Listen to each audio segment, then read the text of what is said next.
Moosi Riverfront Development Project. It is a regenerating project.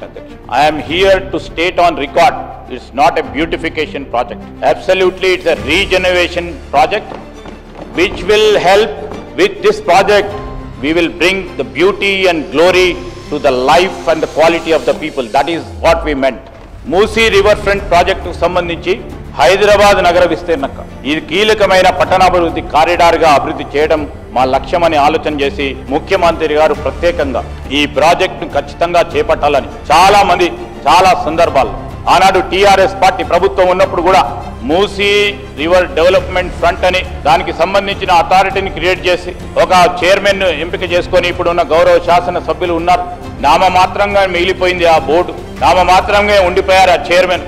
మరి ఈరోజు ఏం చేయలేని పరిస్థితుల్లో దాని తర్వాత బీజేపీకి సంబంధించిన ప్రతి మేనిఫెస్టోలో కూడా మూసీ నదికి సంబంధించిన వారు పెట్టిన అంశం ఏంటంటే సుందరీకరణ అని పెట్టారు అధ్యక్ష. నేను కోరుతా ఉన్నా ఈరోజు అందరి లక్ష్యం కూడా మూసీ నది పరివారక ప్రాంతంలో ఉంటున్న ఆ ప్రాంత వాసులకు క్వాలిటేటివ్ లైఫ్ ఇవ్వాలనే ఉద్దేశంతో పెట్టారని మేము పాజిటివ్గా ఆలోచన చేస్తూ ఉంటాం. కానీ మేము పెట్టింది definitely it's not about only economic prosperity అధ్యక్ష.